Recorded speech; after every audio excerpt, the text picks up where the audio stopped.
Un des plus gros pièges dans les disciplines énergétiques, c'est de pratiquer les conséquences, pratiquer les effets, plutôt que de connaître quelles causes il faut mettre en place, de s'assurer que les conditions sont réunies pour que les conséquences, les effets puissent apparaître d'eux-mêmes.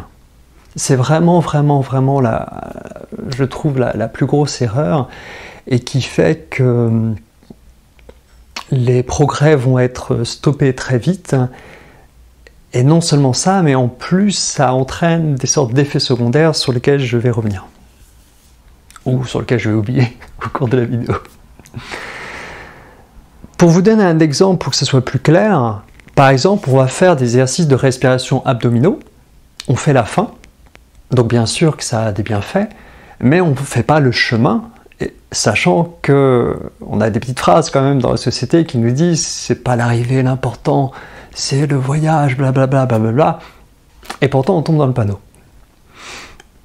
Donc le chemin va être important, et le chemin c'est ça, c'est d'avoir les causes, s'assurer que les conditions sont réunies pour que petit à petit les conséquences apparaissent d'elles-mêmes, et qu'à n'importe quel moment de la journée, vous avez une respiration abdominale qui est là, et qui n'est pas là, parce que des fois elle peut être là, justement en termes de contrefaçon en quelque sorte, quand on fait soi-même les conséquences, c'est que par le contrôle, on pourrait arriver à avoir plus ou moins une respiration abdominale.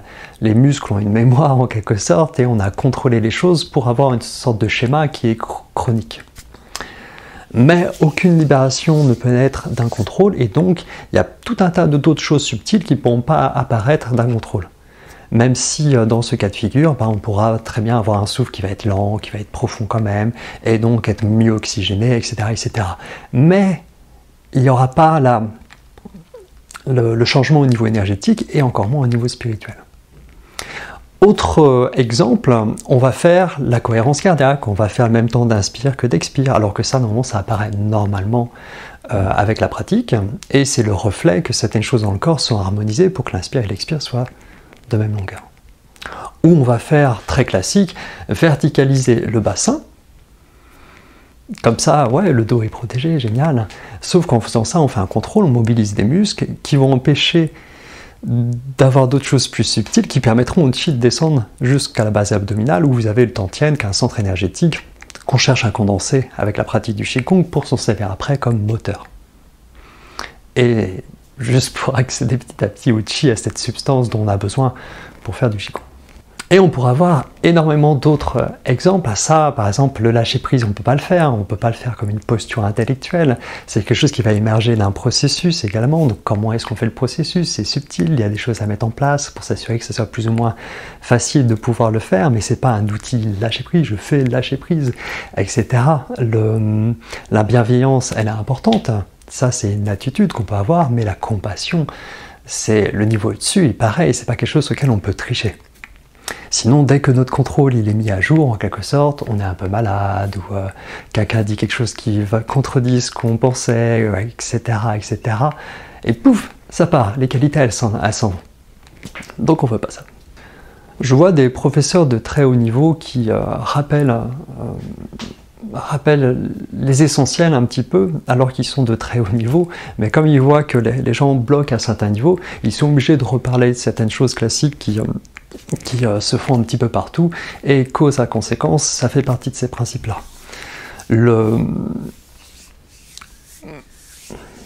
Si on contrefait les choses, il y a une forme de trahison de la vérité, et trahison de la réalité. Je ne vais pas faire de philosophie, mais ça a des conséquences qui ne sont pas faciles à déceler, à moins d'avoir un bon niveau pour avoir une clarté de distinguer les choses, et c'est pas de l'intellect, donc c'est pas évident de distinguer les choses, il y a plein de ramifications partout, et c'est pour ça qu'on a besoin d'enseignants, qu'on avance par rapport à nous, c'est vraiment très important pour déceler les choses qu'on ne peut pas déceler pour l'instant, et à mesure de cheminer, là on pourra faire le tri et voir si c'était des conneries, ou si c'était dans le juste ou pas. Par exemple, dans les côtés subtils, c'est que quand on croit avoir atteint quelque chose, déjà ça nous empêche d'accéder à ce qu'il y a d'autre, ou ce qui est à la version non contrefaite. C'est très dur parce qu'on va croire, notre mental va s'identifier à quelque chose qu'on a atteint, et on fait notre identité par rapport à ça, Et donc ça entraîne plein de pièges parce que c'est basé sur quelque chose qui n'est pas vraiment le principe juste en quelque sorte. Donc pour expliquer ça, ça va nous faire perdre un petit peu le centre sans qu'on s'en rende compte. Et ça peut aussi nous amener à des...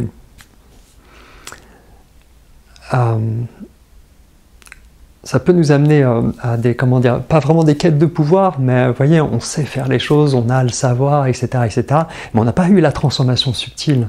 Donc, notre intégrité, en fait, elle va être touchée. Et il y a une forme d'honnêteté qui va se perdre, malgré nous. Hein, c'est pas évident. Surtout quand on est dans la position d'enseigner, en fait. Si vous faites des versions contrefaites, en quelque sorte, vous avez des bienfaits, tant mieux. Mais en tout cas, si vous voulez aller plus loin, c'est des choses qu'il va falloir défaire, en fait, pour aller plus loin. À moins que vous avez la chance d'avoir dès le début des méthodes qui permettent d'aller plus loin. Là, bon, bah, du coup, ça ne vous permettra pas de pas trop comprendre les autres qui ont eu d'autres parcours, mais au moins vous avancez direct vers quelque chose qui va vous être utile. Donc, bah, qu'est-ce qui est mieux au final? L'important, je dirais, c'est de ne pas stagner trop longtemps et de se rendre compte quand on a la chance d'avoir quelque chose qui permet d'aller plus loin, bon, bah, de se dire, bon, j'y vais, quoi. C'est... Ou, voilà, je privilégie d'autres choses, mais je garde un petit peu de recul sur les choses que j'ai, pour pas trop croire, ça y est, je suis arrivé. Et vous voyez, c'est rigolo ce principe-là, pour finir dessus, en triant mes notes, je suis revenu sur... Je ne sais plus parler. J'ai retrouvé une note que j'avais prise sur du Annick de Souzenel, qui, je vous invite à rechercher un peu les livres qu'elle a écrits, c'est très intéressant, ou les conférences qui peuvent être sur Internet. Et dedans, en fait, elle parlait, alors absolument pas dans le domaine, mais elle parlait d'Adam qui avait mangé le fruit. Et elle disait qu'en fait, que l'homme ne pouvait pas manger ce fruit tant qu'il ne l'était pas devenu. Donc en mangeant ce fruit, il devenait comme un avant de l'être. Ce qui fait que l'illusion, elle était là en fait, dans le fait d'être devenu, sans être devenu en quelque sorte, mais juste par cet acte extérieur, hein, au lieu d'avoir fait d'abord le chemin pour incarner les choses. Et je trouve ça très intéressant que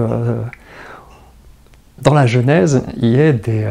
et puis au final, tous les textes sacrés, il y a des principes qui sont liés au cheminement spirituel, en fait, ce qui est un petit peu logique, mais c'est dur pour nous, des fois, d'extraire les choses et les rattacher à de la pratique.